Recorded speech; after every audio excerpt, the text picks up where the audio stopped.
en el año 92, estaba de moda el Heliox en ese momento, y muchas de las revistas que uno leía, bueno, estaba famosísimo el Heliox, qué bueno es, el Heliox, vamos a usarlo en crisis de asma, que es una maravilla. Todos los compañeros, por supuesto, nos echamos un puñal de Heliox, pero resulta que el Heliox llegó, fue 25 años después, en enero de este año.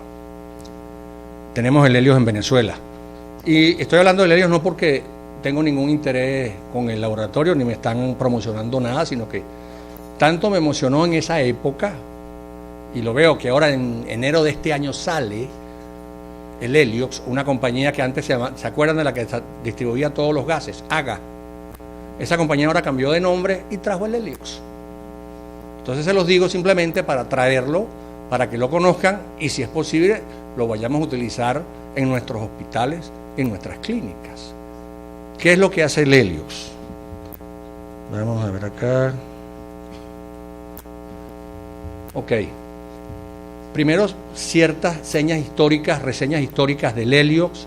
El oxígeno se descubrió en 1772, el helio en 1868, y en 1923 este doctor Cook lo registró ya, hizo la patente para que nadie más lo utilizara, sin él haberlo utilizado a nivel médico. En los años 30, un doctor Barak lo empezó a utilizar para problemas obstructivos de vías aéreas superiores.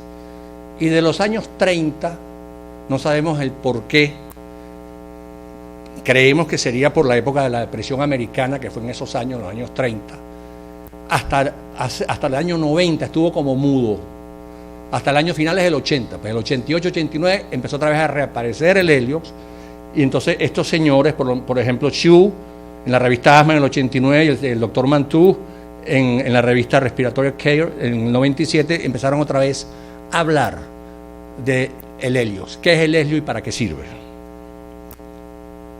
Esto es lo más importante. Esta debería ser la última diapositiva, pero yo se las pongo de primera para que ya ustedes sepan para qué sirve. Ya con esta diapositiva se pueden ir.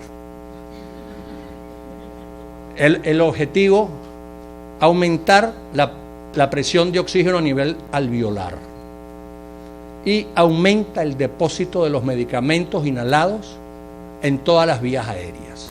Ese es el fin que tiene el Heliox, que es un fin bastante importante. ¿Cómo hace el Heliox para lograr esto? Él lo único que hace es que transforma el flujo turbulento en flujo laminar. No sé si ustedes se acuerdan, esto me recuerda mucho a mis clases de cardiología, porque donde más me hablaron a mí del flujo turbulento y el flujo laminar y la famosa ecuación de Reynolds, que si era por encima de 4.000 unidades era turbulento y por debajo de 2.000 era laminar. Quien más me enseñó esto no fue neumo, sino fue cardio, ¿no?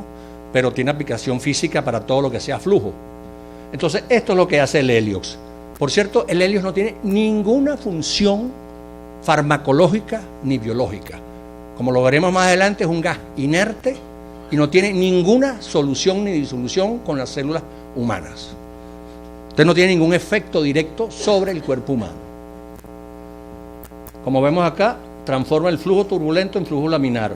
Los flujos normalmente tenemos en las vías aéreas grandes, en un paciente normal, tenemos flujo turbulento, en las vías aéreas de mediano calibre, un flujo transicional, y en las vías aéreas de pequeño calibre ya se transforma en flujo laminar.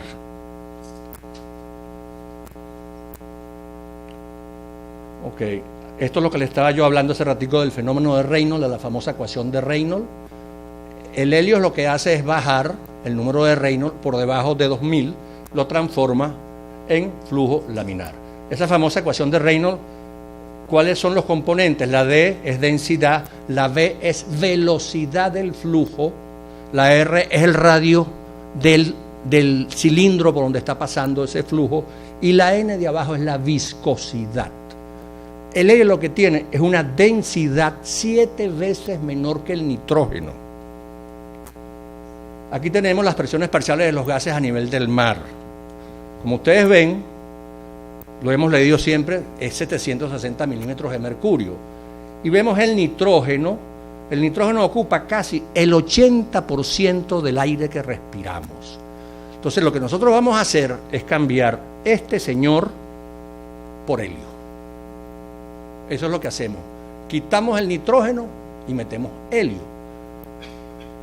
En Caracas, por cierto, para los que no lo manejan, tenemos menos oxígeno, entonces y menos PCO2, también nitrógeno. La presión atmosférica baja de 760 a 687. Como lo dije hace un momento, es un gas noble, inerte, incoloro, inodoro, muy bajo peso específico, de muy baja densidad, y no es inflamable, o sea, no es peligroso. No le va a pasar nada con el fuego, pues, a diferencia del oxígeno, que el oxígeno por supuesto que sí es inflamable. Entonces, también repito, al ser inerte es incapaz de interactuar biológicamente con ningún tejido humano, por lo tanto no tiene efecto directo.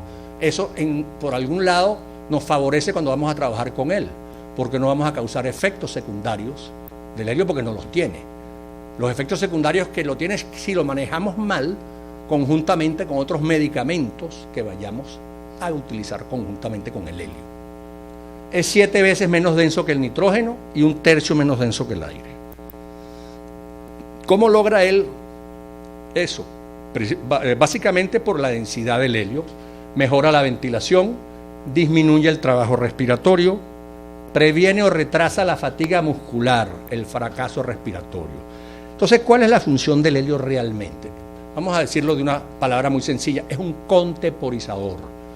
O sea, mientras hace efecto el beta 2 o el oxígeno o los esteroides, el antiinflamatorio que uno le está poniendo al paciente, aseguramos que el paciente esté bien ventilado, los medicamentos lleguen bien, para que los medicamentos hagan su efecto como debe ser.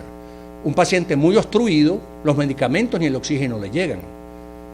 ¿Correcto? Entonces lo que hace el heliox es esto, asegurar la ventilación y asegurar la llegada de los medicamentos para evitar que el paciente tenga que ser intubado o tenga que ser pasado a terapia intensiva o intermedia.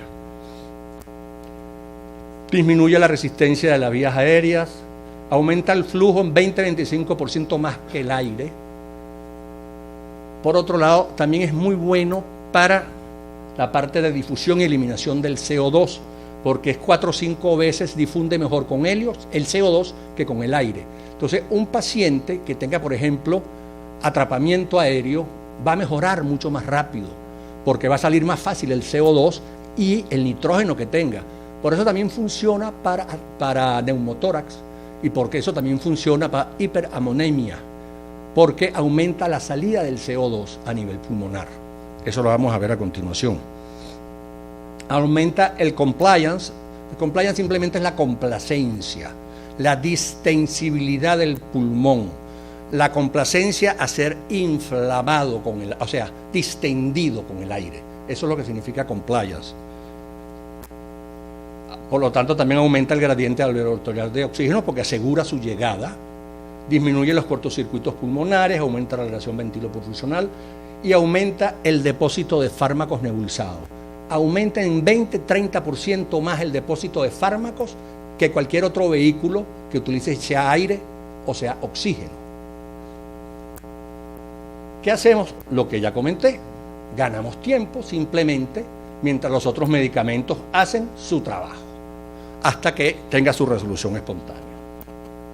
En neonatos, sobre todo neonatos que tenemos en la unidad de cuidados intensivos, sabiendo los efectos nocivos que tienen las altas concentraciones de oxígeno, nosotros podemos asegurar llegada de oxígeno al alvéolo del neonato sin usar esas cantidades tan elevadas de oxígeno para tratar de evitar la displasia broncopulmonar y el problema de la retina.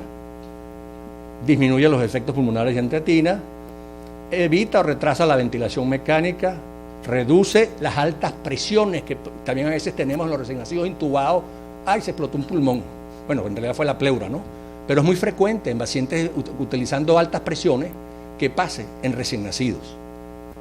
Y de todos estos señores que estamos viendo que han hablado de esto, los españoles son unos, por cierto, gallegos, de los que más ha investigado la parte de uso de heliox en neonatos, y ellos tienen una teoría, una hipótesis ahorita de que el helio tiene una capacidad protectora a nivel mitocondrial de las células pulmonares, pero eso está en esta parte, está en estudio. En la mayoría de los casos, uno apenas pone el helio, usted ve la mejoría inmediata. Si después de una hora de uno estarle administrando helio al paciente, el paciente no mejora, no lo use más. Y eso lo dicen todos los trabajos. Si en una hora el paciente no mejoró con helio, no sigue insistiendo que eso no le va a funcionar. Entonces pruébelo siempre en la primera hora. ¿Y dónde lo vamos a probar? Solamente en pacientes que estén severamente comprometidos. Ejemplo en el asma, aquellos que tienen crisis moderada severa. En un asma leve eso no tiene razón inclusive de utilizarlo.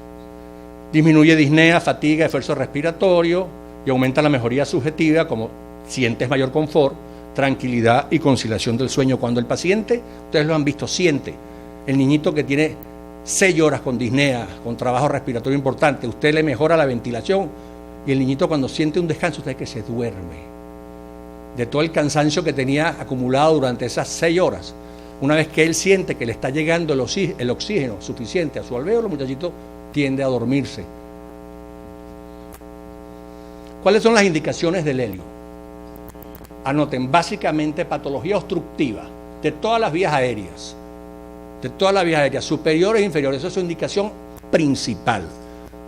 ¿Cómo las clasificamos? Lo vamos a ver después de esta diapositiva, pero las 4: patología obstructiva, nebulización de fármacos, como dije hace rato, neumotoras e hiperamoniemia.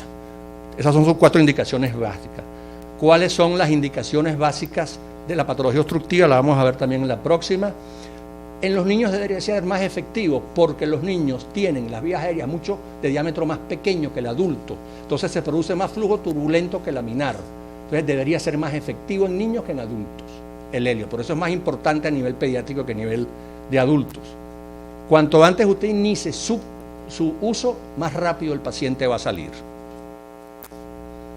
La patología obstructiva de vías aéreas superiores, tenemos infecciosa, Krupp, epiglottitis, traqueitis, inflamatoria, edema subglótico, posradioterapia, angioedema, edema por lesión inhalatoria, Krupp recurrente, que antiguamente le decían, ese es un Krupp alérgico, que antes le decían espasmódico. Patología obstructiva mecánica, cuerpos extraños, parálisis de las cuerdas vocales, estenosis subglótica, laringotraqueomalacia, tumoral, procesos laringotraqueales, compresión extrínseca de laringe, traqueobronquios. Vías inferiores, por supuesto, crisis aguda de asma, bronquiolitis, hiperreactividad bronquial, me comí la N acá, síndrome de dificultad respiratoria del recién nacido, una fuente de nebulización de fármacos y también lo utilizamos en fibrobroncoscopia, que a veces no tenemos cómo oxigenar bien al paciente, le aseguramos la llegada del oxígeno, en vez de utilizando oxígeno puro, utilizando la mezcla de helio-oxígeno, que se llama Heliox. Y también lo podemos usar en neumotoras, en hiperamoniemia también. Ok, lo que se ha usado a nivel mundial de proporción helio-oxígeno ha sido entre 60 y 80%, es decir, 60% de helio, 40% de oxígeno, la mezcla, o mezcla de 70% de helio con 30 de oxígeno o de 80 a 20. La que tenemos en este momento en Venezuela es 70% de oxígeno, de helio, 30% de oxígeno. El coeficiente de difusión del CO2 con helio es mucho menor que el del oxígeno, entonces, mucho mayor, de difusión, 0,56 contra 0,13 que tiene el oxígeno, que es 0,13. Okay. Otra particularidad que tiene el helio, que hace que las partículas que usted va a llevar para nebulización, sabemos que las partículas para nebulización, para asegurar su llegada a las vías aéreas pequeñas y a los alvéolos, deberían tener lo que se piensa que sean menos de 3 micras de diámetro. Casi todas las partículas que proporciona el helio, que le hace a las partículas de medicamento, el helio, que sean la gran mayoría menores de 2,4 micras de diámetro. Para usar helio necesitamos usar un aparato que no es el flujómetro que todos tenemos en las emergencias y en hospitalización. Se llama caudalímetro, pero eso en Venezuela no existe. Tenemos que utilizar el oxímetro, pero con una particularidad, que la cantidad de flujo es mayor del que le estamos aportando. Ejemplo, si nosotros le estamos aportando helio, 60% de helio, 40% de oxígeno, eso tenemos que multiplicarlo por 1.4, y eso es en realidad el flujo que le vamos a estar aportando al paciente. Si le estamos dando el que existe en Venezuela, que es 7.30, tenemos que multiplicarlo por 1.7, y eso es lo que nos va a dar el flujo que le llega al paciente de helio y oxígeno, igual que 80-20 a 2.1. Un ejemplo, si yo tengo un niñito que le estoy poniendo heliox con el flujómetro de oxígeno, lo estoy poniendo a 5 litros por minuto y en una proporción de 70-30. Ok, entonces esos 5 litros por minuto lo tengo que multiplicar por, y eso me da, entonces ese es lo que le estoy yo dando al niño. No le estoy dando 5 litros por minuto, sino 8.5 litros por minuto. Esto está claro, ¿verdad? Método de administración. El helio transmite mucho la temperatura, entonces produce mucho frío el helio. Tenemos que siempre ponerlo calentadito, como los que usamos en recién nacidos, y con humidificado y calentado. Los flujos que se utilizan, que se recomiendan, son entre 8 y 15 litros minuto con caudalímetro, o sea, tendríamos que hacer la conversión cuando usamos flujómetro de oxígeno. Podemos usar máscara facial simple o cánulas nasales, mascarilla con reservorio, fuente de nebulización con flujo entre 25. El flujo es 25%, 20 a 25% mayor que con aire oxígeno, también lo dije hace rato. Si usted está nebulizando beta 2, fenoterol, va a tener 25% más de depósito del medicamento que si lo nebuliza con oxígeno o con aire ambiente. Podemos usar también cánulas de alto flujo para lavado de CO2, ventilación no invasiva más helio. Se ha visto que tiene mejor resultado muchas veces que la ventilación invasiva solo, como el CPAP. Y también podemos hacer aplicación invasiva, ventilación mecánica invasiva con heliox. Esto lo traje porque el GINA es muy claro. El GINA dice que no solo vamos a poner todo el mundo en asma, cuando hablamos de asma. O sea, no es el primer muchacho que le vamos a poner el heliox. Debe ser considerado en aquel paciente que no mejora, o aquel paciente que usted ve que llega mal de una vez. Yo se lo pondría. Vamos a ver, porque yo creo que eso lo puede ayudar a mejorar mucho más rápido.